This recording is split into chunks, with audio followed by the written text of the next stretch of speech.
Welcome back to our channel the story teller. Friends, आज हम आपके लिए लाए हैं एक डरावनी कहानी, डर से भी बड़ा डर। लेकिन आगे बढ़ने से पहले जो हमारे चैनल पर पहली बार आए हैं वो जल्दी से हमारे चैनल को सब्सक्राइब करें, बेल आइकन प्रेस करें और अगर आपको हमारा ये वीडियो पसंद आए तो इसे ज्यादा से ज्यादा लाइक और शेयर जरूर से जरूर करें। ट्रेन तेज गति से भागी चली जा रही थी। शाम का समय था। तेज बारिश और बीच बीच में बिजली की चमक एसी कोच की खिड़कियों से अपनी उपस्थिति दर्ज करा रही थी। केबिन का एकांत और यह भयावह मौसम कुणाल जैसे डरपोक आदमी को और डरा रहा था। थोड़ी देर बाद गाड़ी के पहियों की रफ्तार कम हुई और एक मध्यम से स्टेशन पर गाड़ी रुकी। बारिश इतनी ज्यादा थी कि वह स्टेशन का नाम नहीं पढ़ पा रहा था। वह अपने केबिन में अकेला था और इस उधेड़-बुन में था कि कोई सहयात्री आए जिससे वार्तालाप करते करते आगे का रास्ता आसानी से काटा जा सके और एक अंदरूनी भय जो उसके अंदर जागृत हो चुका है उससे उसे निजात मिल सके। तभी किसी ने केबिन का दरवाजा खटखटाया और एक शांत सा दिखने वाला व्यक्ति केबिन में दाखिल हुआ। अपना सामान आदि व्यवस्थित करने के बाद वो कुणाल की तरफ देखकर मुस्कुराया और उसकी तरफ हाथ आगे बढ़ाकर उसने अपना परिचय दिया। मैं मिस्टर घोष, वो बोला। मैं कोलकाता जा रहा हूँ पुनर्जन्म से संबंधित एक कार्यशाला में भाग लेने के लिए। कुणाल ने उसे बताया कि वह कानपुर में लेक्चरर के पोस्ट पर है और पटना जा रहा है। उसने कुछ खाने का सामान निकाला और कुणाल से भी खाने के लिए आग्रह किया, किंतु कुणाल बहुत ही सशंकित व्यक्तित्व का प्राणी था। ट्रेन में किसी अजनबी के द्वारा दिए गए खाने को लेना असंभव था उसके लिए। उसने बहुत विनम्रता से उसके आग्रह को ठुकराया। वो भी कम उस्ताद नहीं था। कसकर हंसा और बोला, संशय कर रहे हैं मेरे ऊपर? अभी तो कुछ नहीं, देखिए आगे क्या क्या होता है। उसके यह शब्द सुनकर कुणाल को सांप सूंघ गया, किंतु उसने किसी तरह अपनी घबराहट को छिपाया। कोई स्टेशन आने पर कुणाल का वो सहयात्री उतरता और ट्रेन चलने के बाद किसी दूसरे कंपार्टमेंट से चढ़कर फिर आ जाता।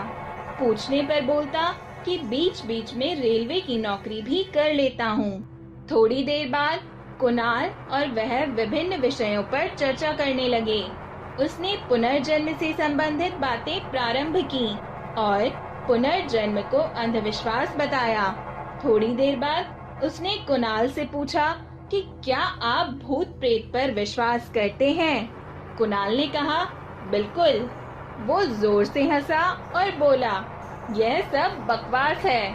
कुणाल को भूतों पर विश्वास था, किंतु कुणाल का वो सहयात्री भूतों के अस्तित्व को नकारता रहा।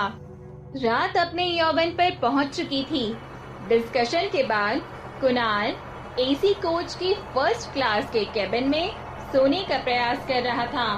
अचानक उसे ऐसा अनुभव हुआ कि कोई उसके गले पर गर्म अंगार रख रहा है। वह हड़बड़ा कर उठा, कहीं कोई नहीं। उसके अलावा उस केबिन में कुणाल का वही सहयात्री था जो सामने की बर्थ पर लेटा घोड़े बेचकर सो रहा था। कुणाल फिर सोने का प्रयास करने लगा। अभी आंख लगी ही थी कि उसे अपने पेट पर बहुत तेज दबाव और हंसने की तेज आवाज सुनाई दी। वह घबरा कर उठा तो देखा कि उसका सहयात्री बर्थ पर नहीं था। लगभग 1-2 मिनट बाद वो आया और बोला, जनाब सोए नहीं?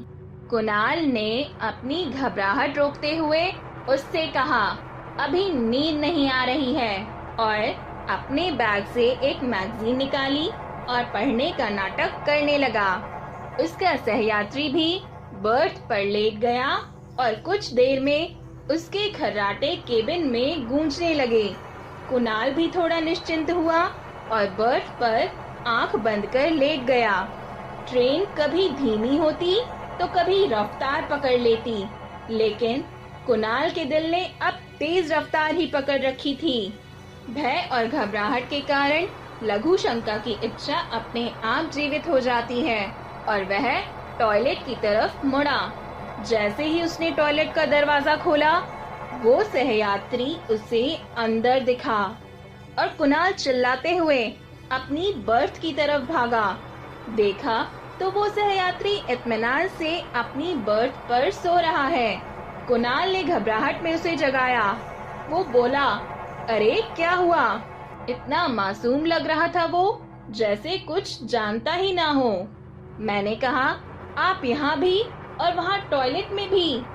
वो कुटिलता से हंसा और बोला, मैं कितने रूप में कहीं पर भी रह सकता हूँ। घबराहट के मारे कुणाल पसीने से तरबतर बिल्कुल निर्जीव सा खड़ा उसके सामने। वो बोला, तुम्हें भूतों पर विश्वास था ना? तुम्हें तुम्हारे विश्वास का प्रमाण देना था। तुम्हारे जैसे लोगों के कारण ही हम भूत पिशाच लोगों का अस्तित्व है।